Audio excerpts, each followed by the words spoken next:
not only do you have to move from point A to B in life, but point A is often a very difficult place to be because we're fragile and bounded and mortal and limited, and because we know that. He was the voice showing millions how to face chaos and find meaning through suffering.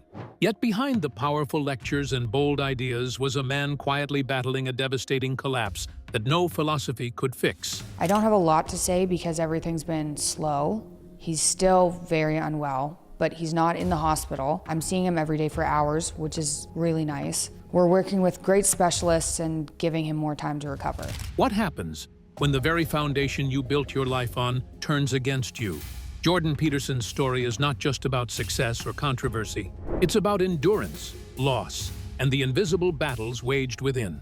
From a small Canadian town to global fame, his journey reveals the fragile boundary between strength and vulnerability. The truth he finally shared is as heartbreaking as it is human.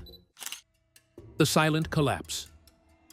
Jordan Peterson was once one of the loudest and most influential voices guiding millions through life's chaos. Then, seemingly without warning, he vanished. No big announcement, no dramatic farewell, just silence. For those who had followed him, it felt like the ground itself had shifted beneath their feet. What could have caused the man who taught others to confront suffering with courage to disappear from public view so completely?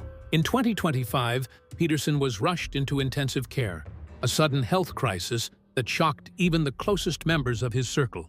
His daughter, Michaela, described those weeks as a near-death experience, where he lost the ability to speak with his family for nearly a month. Imagine a man whose words once held entire communities together being unable to utter a single one. This was a collapse not just of the body, but of the means through which he connected with the world. But this moment in the hospital was only the tip of an iceberg. The story that led here began long before, in quiet corners of a Canadian town, in lecture halls across prestigious universities, and in the intense personal battles private to Peterson and those closest to him. It's a story marked by relentless demands from the world, and a body pushed far beyond its limits in response. What happened inside him was complex, brutal, and largely hidden from public view. It was a slow unraveling that confounded his fans and critics alike. There were medications, medical decisions made under desperate circumstances, comas, and a battle with complications that no one could have predicted. It was as if the very system that Peterson believed in, the rules that gave life structure, began to fail him in ways that no logic could repair. This collapse was not just a medical crisis, it was deeply personal and profoundly isolating. The man who once sat across from patients drowning in grief now faced his own incomprehensible suffering. Far from the spotlight, the greatest battle of his life was fought in silence, without the applause, recognition, or control he once commanded. The weight of his health challenges grew heavier each day. It's tempting to ask how a man so strong could be brought low. But Peterson's journey shows just how fragile the human body and mind can be when subjected to unrelenting pressure. His experience forces us to confront uncomfortable truths. Strength does not guarantee immunity, and wisdom alone cannot fend off the vulnerabilities of being human. His silence spoke volumes. The foundation of Peterson's resilience was laid in a world far removed from global fame. Early life and intellectual origins.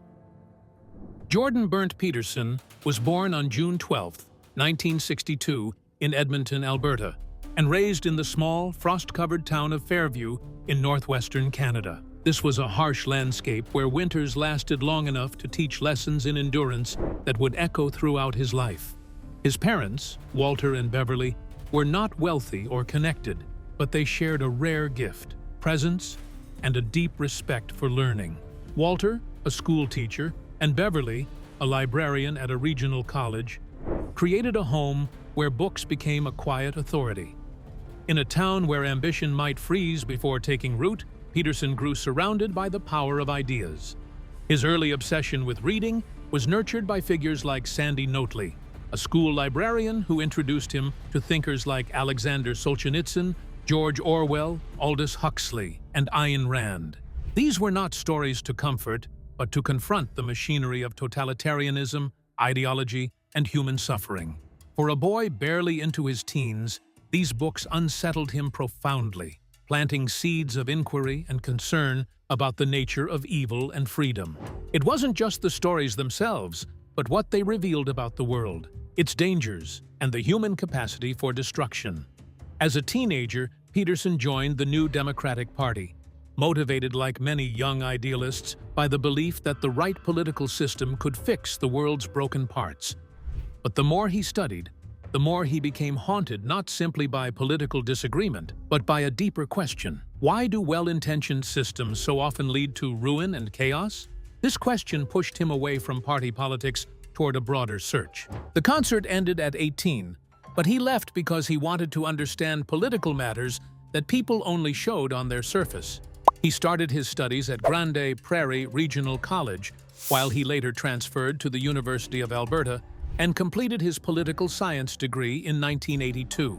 He discovered that political science study only existed as one method to understand human nature, but his interests required additional knowledge. Peterson turned to psychology to answer the deeper questions. What makes some people capable of genuine evil? How does one live a life of meaning rather than slow collapse? He achieved his second bachelor's degree in psychology during 1984, and then he started his doctoral studies at McGill University under Robert O. Peel to specialize in addiction and aggression research. His dissertation examined the psychological factors that increase the risk of people developing alcoholism. Each step was deliberate. Peterson used his degrees to build a system that explains human behavior in its most extreme forms. The university department awarded him a clinical psychology doctorate in 1991, and he used his expertise to conduct research and provide clinical treatment. His academic rigor and breadth prepared him for the challenges that would later propel him onto the global stage. His academic pursuits soon led him to some of the world's most esteemed institutions. Academic rise and clinical work. From 1993 to 1998, Jordan Peterson lived in Arlington, Massachusetts, working at Harvard University, a prestigious platform where he conducted research and taught with intensity and seriousness.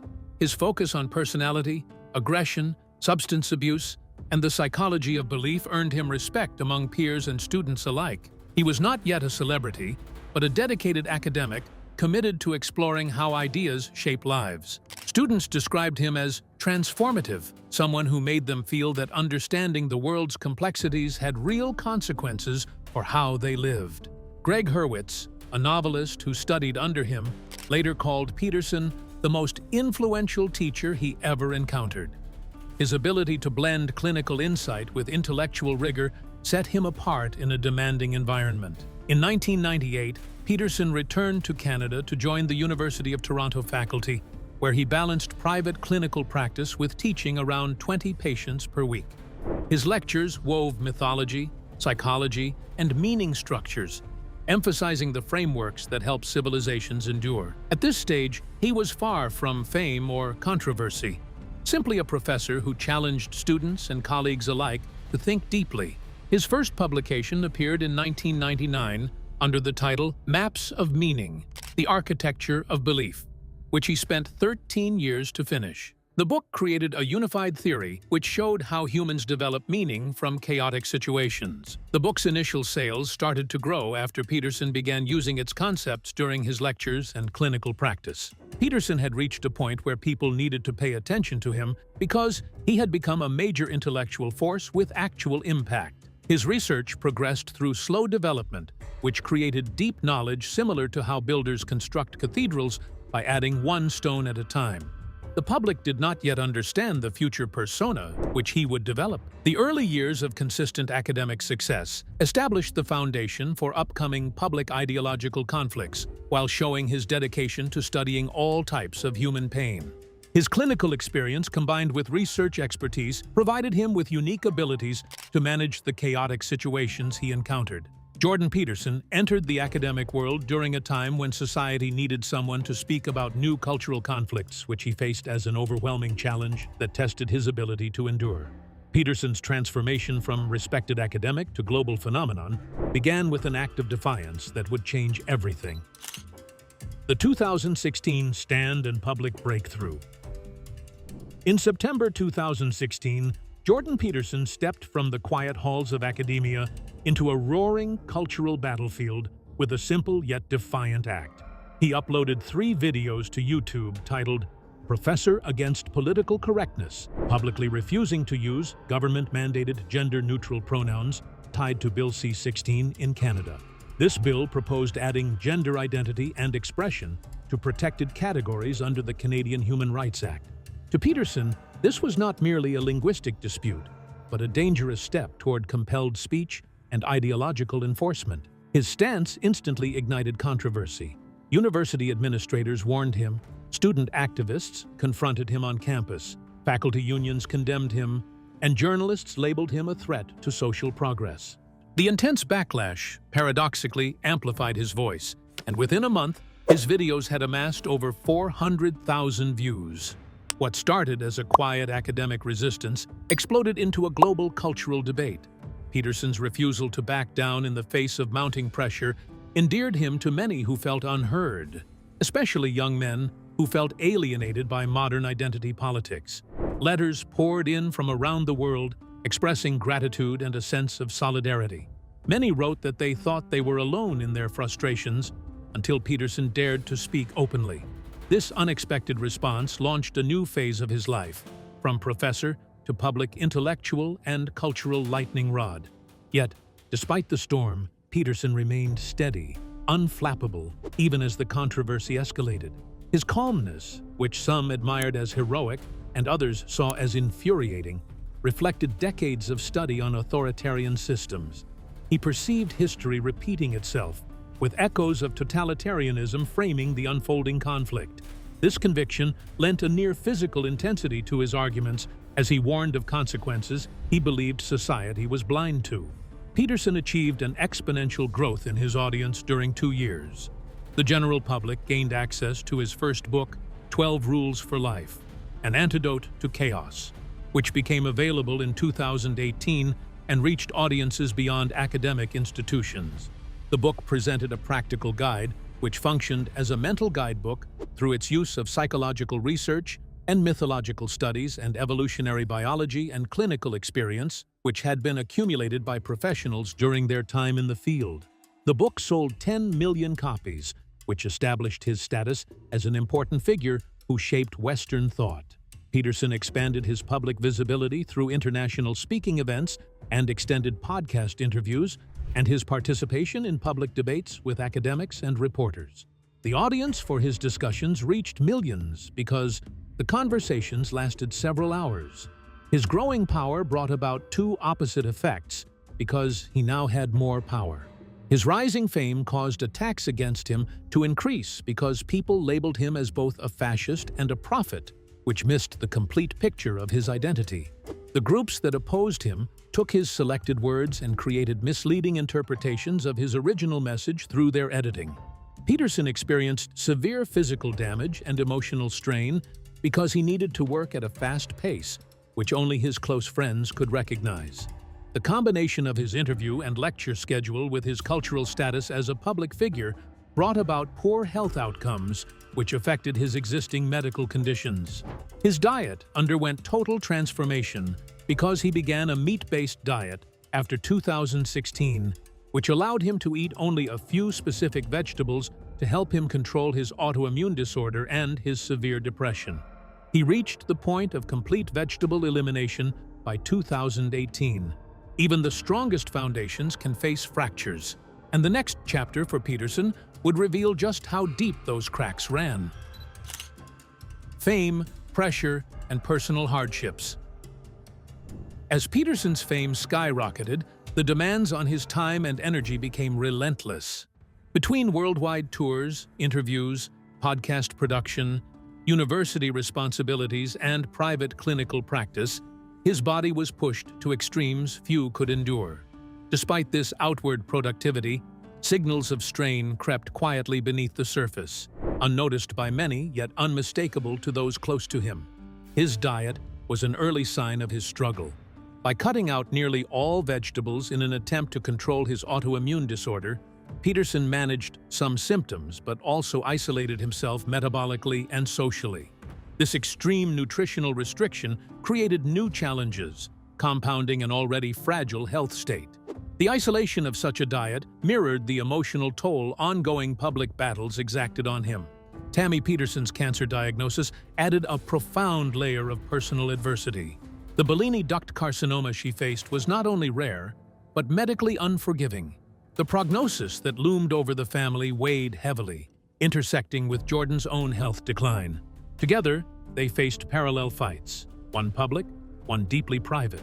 Watching his wife endure harsh cancer treatments while managing his escalating neurological symptoms was a trial few could have imagined. Despite outward appearances of strength and certainty demanded by his public role, Peterson was confronting complexities that intellectual resolve alone could not untangle. This personal reckoning underscored the limits of even the most determined spirit. In 2019, those limits were brutally exposed. What began with a prescribed medication for anxiety, clonazepam, a benzodiazepine, morphed into a terrifying dependency. Indicated that her father was dealing with an addiction and trying to get off of anti-anxiety medicine that was leaving him in considerable pain. The 57-year-old professor had a dependence on prescribed drugs for anxiety. Although the initial dosage was low and medically supervised, his body reacted unpredictably. Benzodiazepine withdrawal is widely recognized as one of the most physically and psychologically harrowing processes known, quietly dismantling neural pathways that regulate fear and calm. Peterson's struggle with withdrawal was shrouded in darkness, a period he has since described in only fragments. The man who spent decades studying suffering clinically now found himself submerged in an overwhelming personal abyss. A cruel paradox unfolded.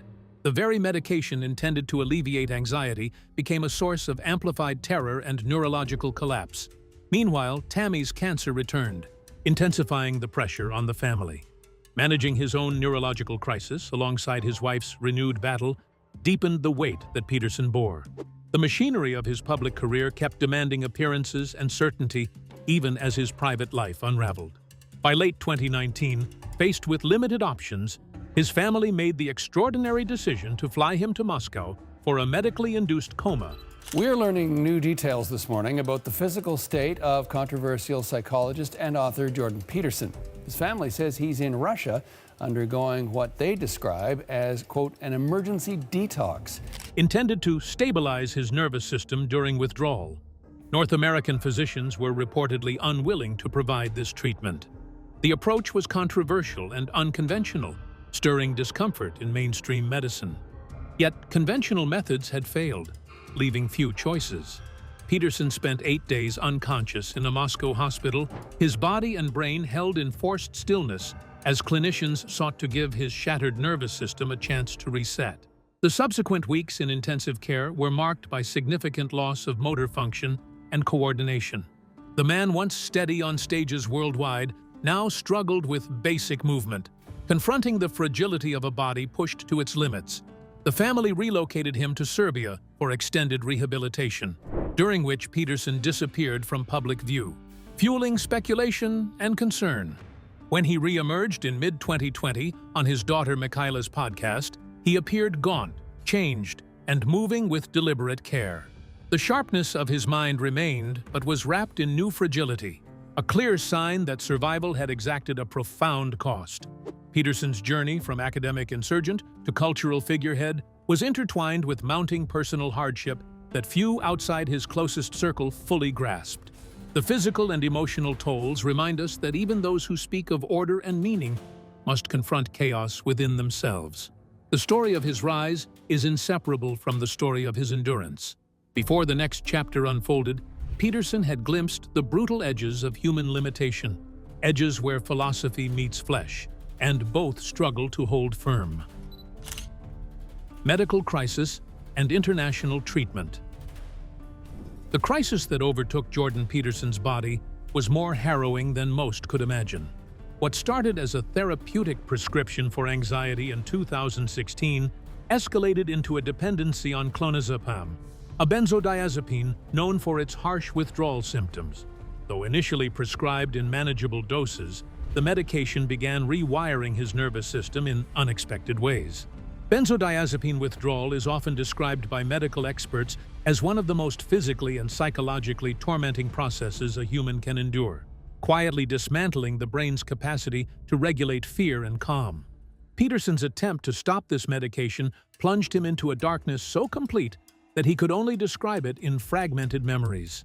A man who had spent decades studying human suffering clinically was now engulfed by it without any detachment, a profound reversal that shocked everyone who followed his journey.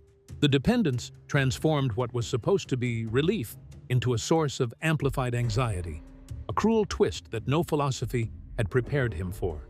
During this torment, Peterson also grappled with the return of his wife Tammy's cancer, a relentless Bellini duct carcinoma that demanded as much strength as his own crisis.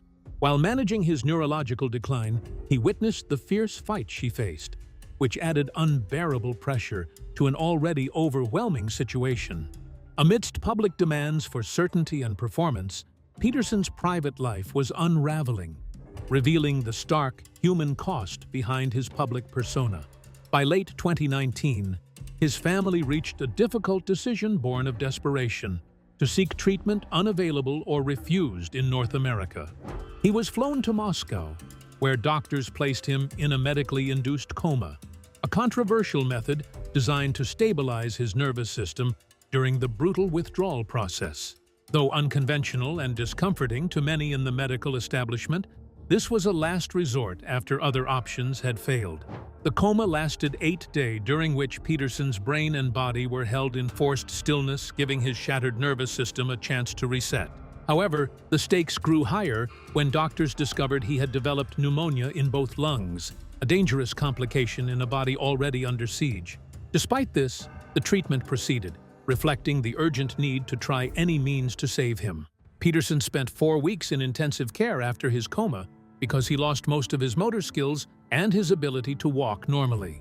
The man who used to attract audiences around the world through his charming presence now faced difficulties with basic movements, which showed that even intelligent people experience limitations when their physical strength fails. His body showed coordination problems because he had to maintain complete control over his body movements, which created an unusual situation for him. His family recognized that he required more intensive rehabilitation, so they took him to Serbia. He spent several months there to recover while staying out of public view. His absence during this period created rumors which started to spread, but his close friends understood that his battle remained ongoing.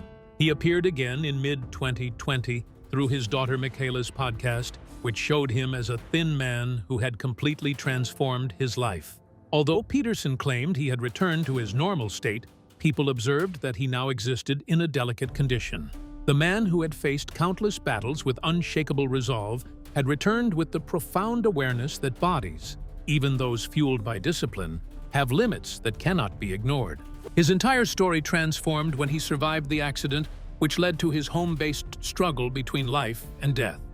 The next chapter would bring a new challenge, hidden within the walls of the life he had fought so hard to rebuild. Return, resilience, and the mold exposure. Jordan Peterson's return to public life between 2020 and 2021 was cautious and measured.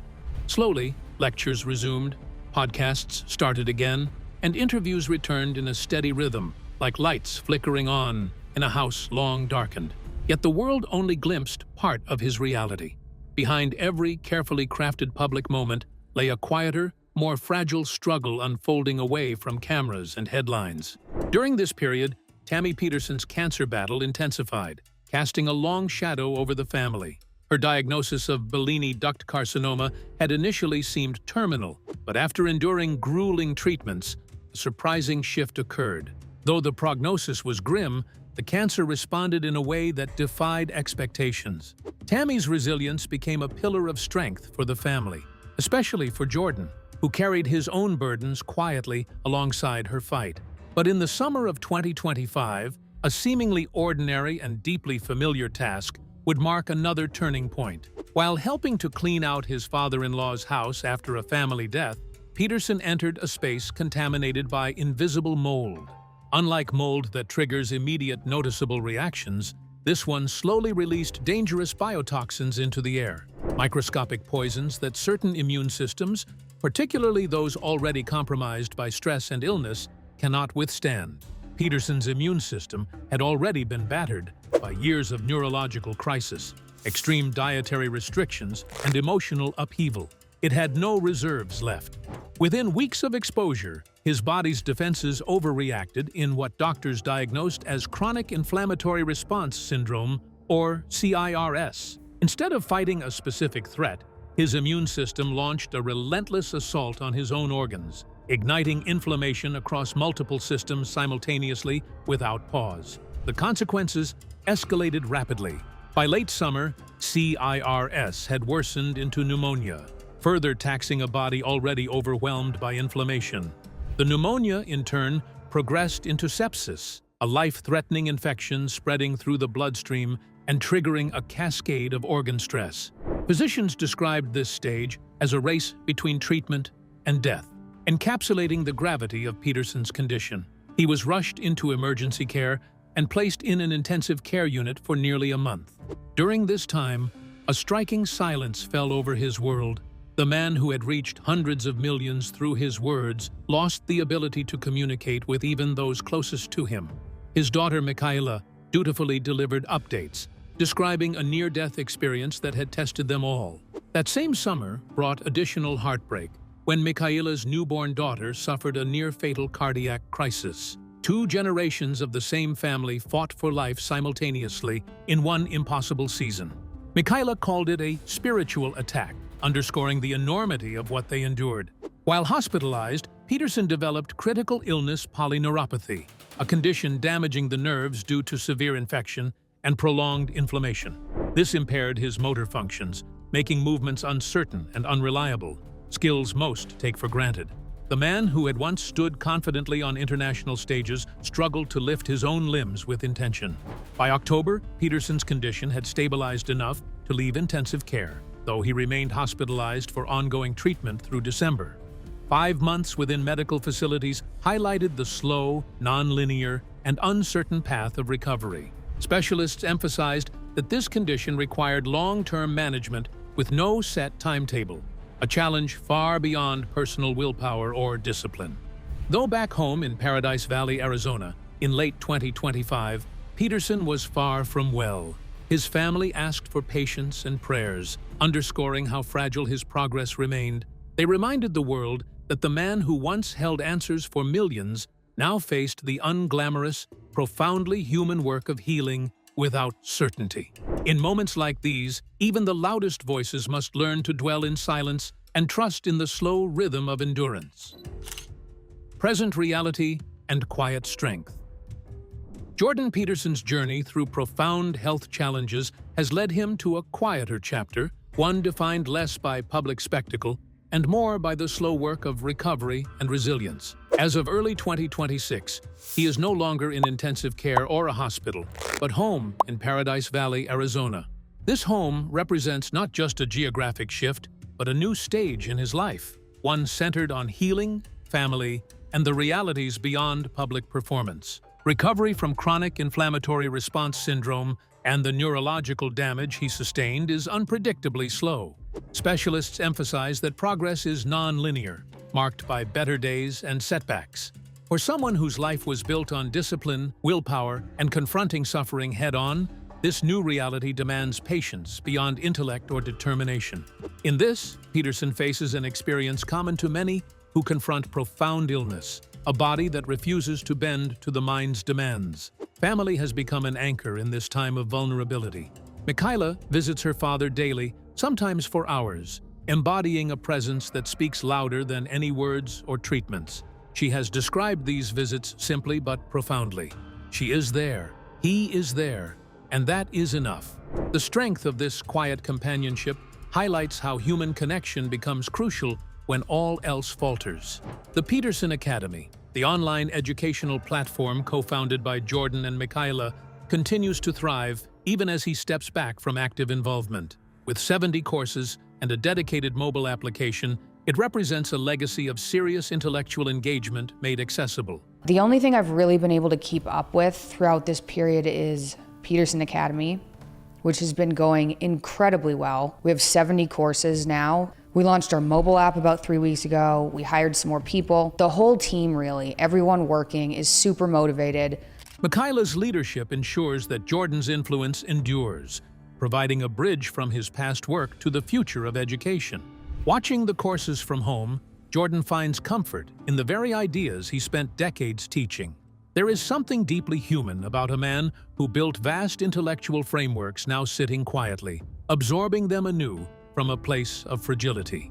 This image captures the intersection of mind and body, of a lifetime of thought, meeting a profound need for stillness.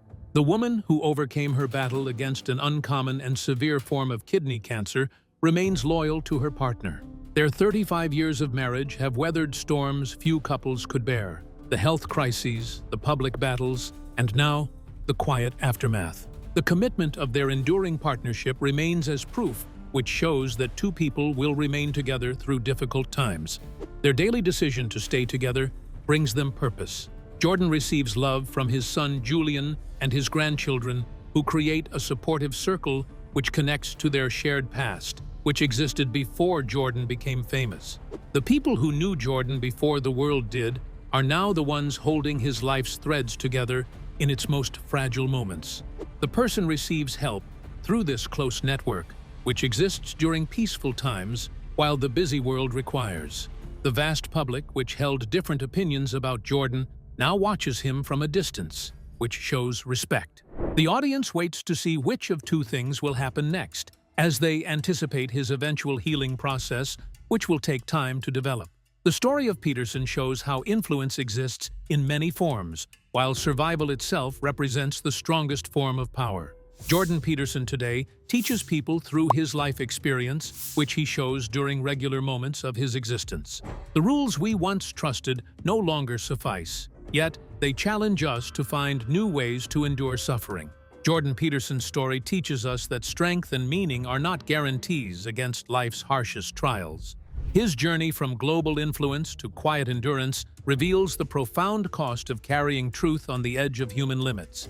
If this story moved you, please like and subscribe for more deep, inspiring stories that matter.